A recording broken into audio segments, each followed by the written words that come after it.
Hello Internet, Taliesin here, and welcome to patch 7.3.5. We are still undergoing maintenance in the EU, but in the US it's been live for quite a while now. People are playing through it, and of course we have two juicy cutscenes to be getting our teeth into. Cutscenes which work as an epilogue, really, to the action and the storyline of Legion, and as a springboard into the events that will now lead to the next expansion, Battle for Azeroth. So it's actually pretty exciting. Now, we knew these cutscenes were going to be there. In the PTR, when you start the Sylvanas questline, which you will do as soon as you log on this week, the screen went blank and we knew something was going to happen. A cutscene like this. We weren't expecting the cutscenes to be quite this cool, frankly. So we weren't actually going to make this video, but there's some things in these scenes that I want to talk through and I want to dissect, and that's exactly what we're going to do, because this is not a reaction video. I want to make that very, very clear. I've already watched these cutscenes multiple times, and I just want to go through them. We're going to be stopping, starting, talking over them. This is going to be a terrible way to actually watch the cinematic if you haven't seen it already,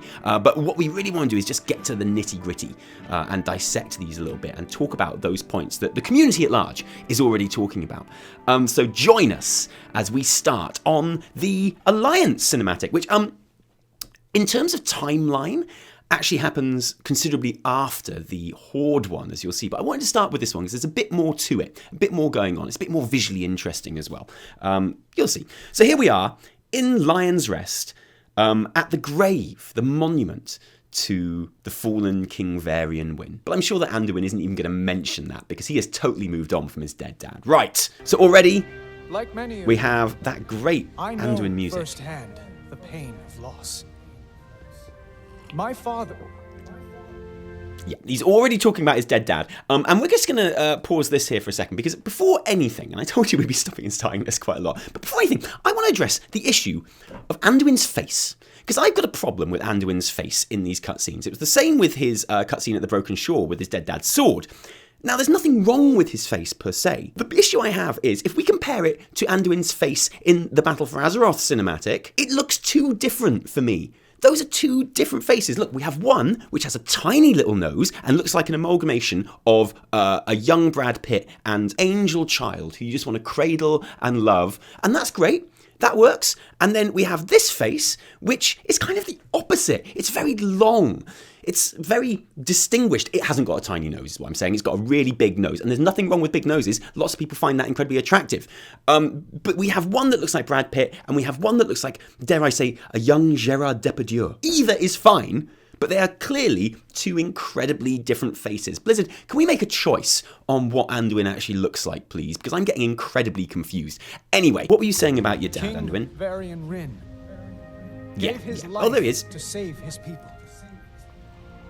He knew that no one, not even a king, is more important than the Alliance.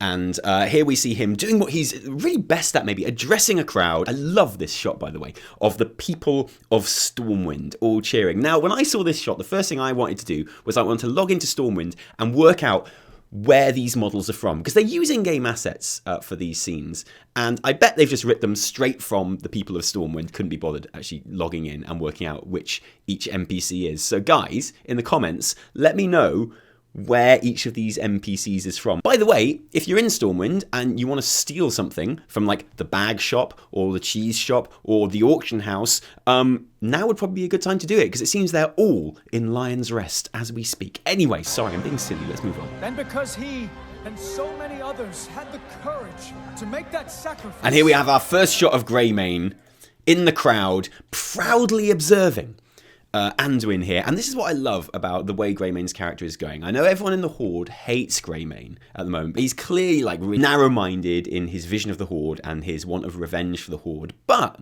a redeeming feature that he has is the genuine pride that he feels for Anduin and the help that he gives him. And we see that here in this look. He's looking on, he's like, yes, this is a king stepping up and establishing himself as the King of Stormwind. The people are loving him, they're cheering, and he's thinking, good on you, mate.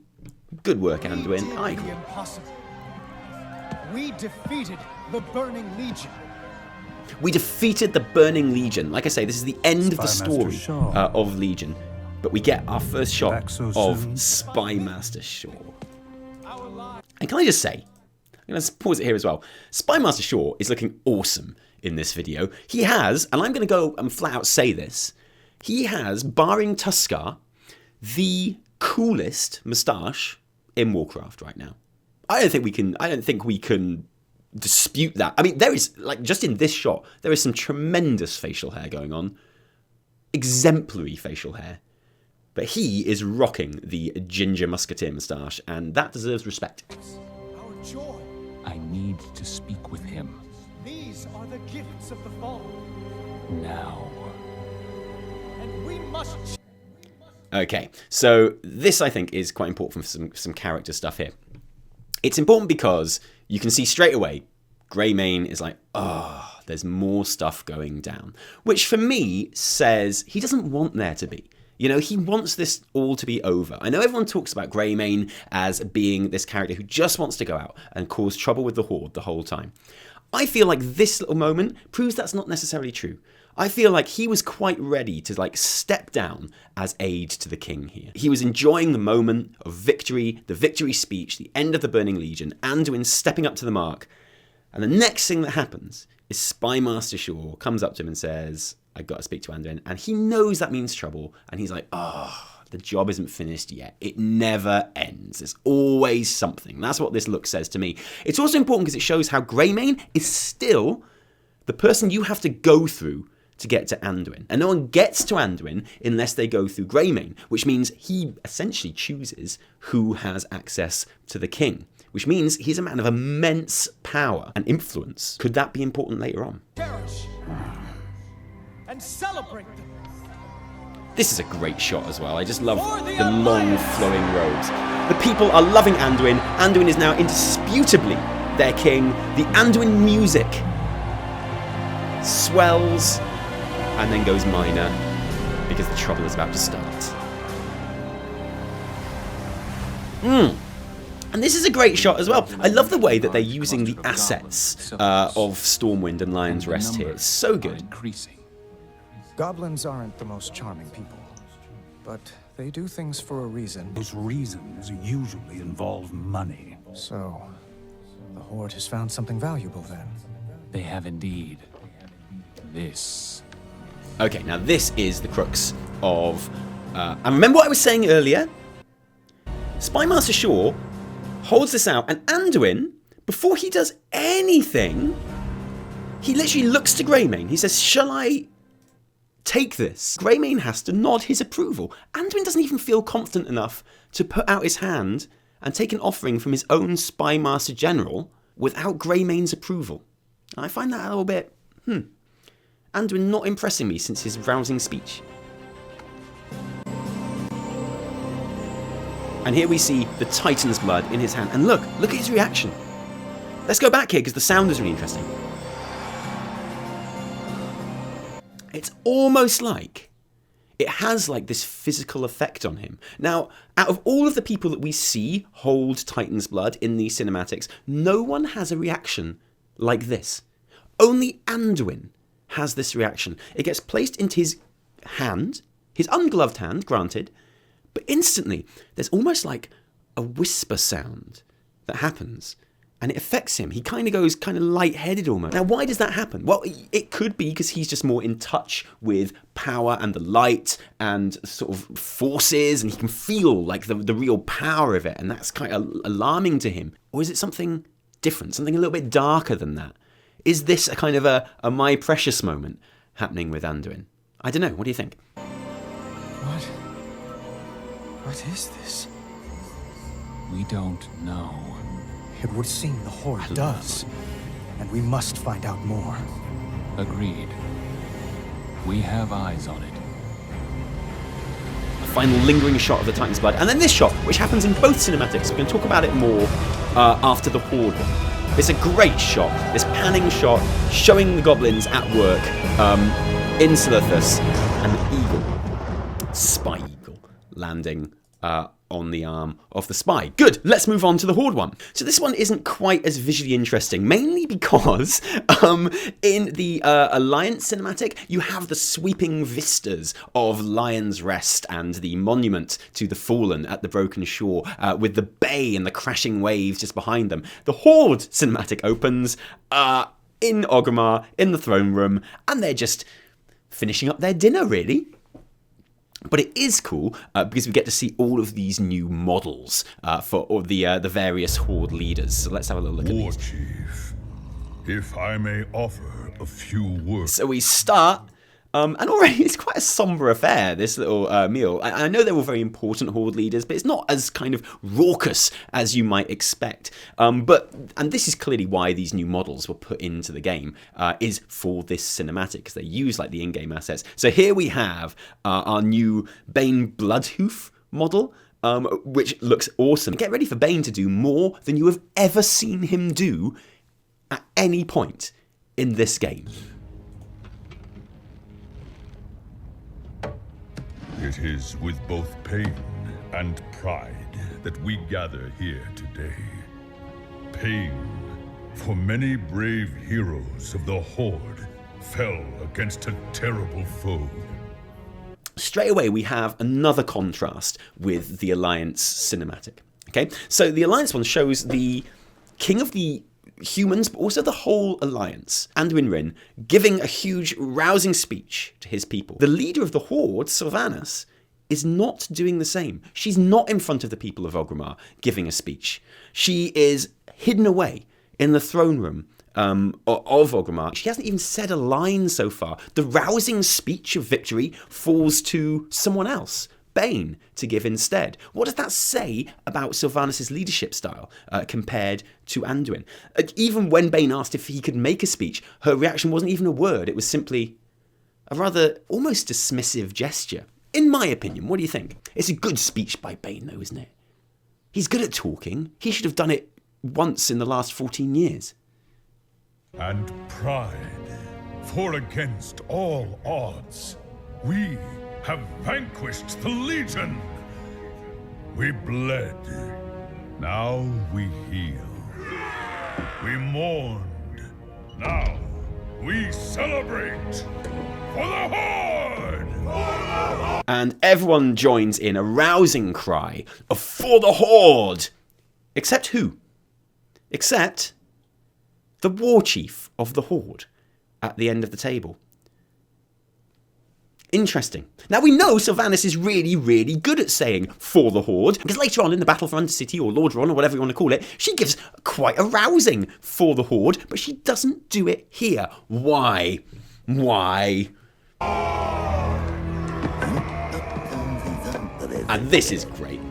I want to see a lot more Gallywix. And I want to see Gallywix doing this every time he does anything. Every time Gallywix walks anywhere, I want him to go... I want someone to make an add-on where every time your goblin character walks or runs anywhere, they go... That has unlocked goblins for me. Now I understand them in a way I never ever did, and I like them more than I ever did as well. Please someone make that add-on. A moment of your time. No doubt Gallywix wants to push his latest money-grubbing scheme. Rats scurry about their business. And that, ladies and gentlemen, is Suarfang's Saurfang. Lots of people call him Suarfang. I'm going to call him Saurfang. And if you don't like that, if that turns out to be absolutely wrong, sue me. That's how I like saying his name better. Saurfang, not only looking like the best orc model ever made in this cinematic, and his new model in game is the same. It's just as beautiful, but his voice, my goodness. So Sylvanas goes into her darkened room in the back, and we get this last shot of Suarfang and Baine. And what's really good about this cinematic, it might not have like the crowds and the stirring victory speeches of the Alliance cinematic, but it's great because it does something that the Horde really needed. All throughout Legion, the focus of the Horde has been on Sylvanas, who has actually been quite absent throughout Legion, really, when all is said and done. There's been a real lack of any solid characters in the Horde kind of leadership, and this cinematic establishes two really good characters that we haven't seen much of. Well, you'd hope that we're going to see a lot more of them throughout Battle for Azeroth. And I know we all love Sylvanas. I know we do. But I've got a feeling that these two are going to prove to be really important. I feel like the true spirit of the Horde, the true embodiment of the Horde, is more these two characters than it is Sylvanas. And I feel like these two characters represent the Horde and what I feel the Horde is a lot more than Sylvanas, despite how much I love Sylvanas. What is the rat up to? He does God, he's keep so cool. sending more goblins to Silithus. Nothing good has ever come out of Silithus. Awesome. And obviously you see Suarfang's connections to Silithus coming out in that line. This will change everything. Now, this is incredibly important, obviously, because there's been lots of talk about how people don't buy the whole premise of Battle for Azeroth. This idea that, we just fought against the Legion. We just all united against not only the Burning Legion, but the Titans, and a new Titan who we fought in space. We captured Selgaris. He was trying to destroy the entire planet. We all had to unite. And now suddenly, why are we fighting amongst ourselves again? It's cheap. It doesn't work. Well, this is Sylvanas saying the actual words, "This will change everything." So at the moment we have like this brief peace between the Horde and Alliance. This will change everything. This substance, this Titan blood, is so powerful that it can only bring war. Now, she could also be talking about what her main motivation is in the entire game, which is not the Horde, but her own immortality. Everything that she did in Legion wasn't really for the Horde at all, was it? The only time we really saw her was in Stormheim, and she wasn't on Horde business there. She was on Forsaken business. She was on Sylvanas business, trying to capture the Valkyr and make it so that she could use one, presumably, to constantly be rebirthed and create more Forsaken. So that's what Sylvanas is talking about when we talk about Sylvanas' motivations, and that might also be what she's referring to here. Maybe she sees a way to help her own immortality or the creation of more Forsaken through the Titan blood. I told you! And I can't quite place this. Who does Gallywix look like here? Because he's really reminding me of someone, and I can't quite place it. Help me out in the comments. And the Alliance knows nothing of this? Don't worry, War Chief. I got people on it. Excellent. And then we have that same tracking shot of the Spybird leaving the crystallized Titan blood in Silithus, the goblins hard at work, and the goblin flying to this mysterious figure up here. Now, I wasn't going to address this because to me it's obvious, but there has been talk in the community this morning about who this person is. Because you know what we are like as World of Warcraft fans. What we really want is for that to be Jaina. We kind of need that to be a named character. Just because they're featured in the foreground of a cutscene, we assume that they must be like a major character, kind of in disguise, and they're going to be really important. So there has been talk about it being maybe our first glimpse of Jaina, although why Jaina would be wearing SI7 uniform and spying on Silithus is kind of a little bit beyond me. There's been talk that maybe it might be Alleria, because that image kind of suggests her statue in Stormwind holding the eagle aloft like that. Alleria, as we know from the allied races kind of build-up with the Void Elves, is pretty busy right now. She's not working. She's not at work. She's having essentially a little personal time after the events of Legion. So I don't think it's her either. If we really must call it a named character, we could say it's Tess Greymane, maybe. We know she's pretty high up in SI7. It could be her, but really, it doesn't make a difference, does it? This is just a spy from SI7. This doesn't mean anything. This is just a really, really cool shot. That's what I think anyway. Maybe you think something quite different. So what do you think of these little cutscenes, guys? We might have gone into a bit more detail than perhaps they deserve, but I thought they were really good. And it's really nice to have like an epilogue to the action, which is separate from the whole end of the raid and things like that. We had like the action ending, which is the end of Antorus, which now everyone can go and see as well by going through LFR. And we have like the more storied ending as well. Just another example of how I think Blizzard are really kind of, I know some people disagree with me, but I feel like their storytelling throughout Legion and the pacing of it has been really great. Well, I'm going to get back to work on the video that we were making before all of this happened. So thank you for joining us today. If you liked this video, don't thank us, thank our patrons who give their actual real life money to help all of these videos happen. Without you guys, there'd be a lot less Taliesin and Evitel. From me, Taliesin and Evitel. Until next time, cheerio.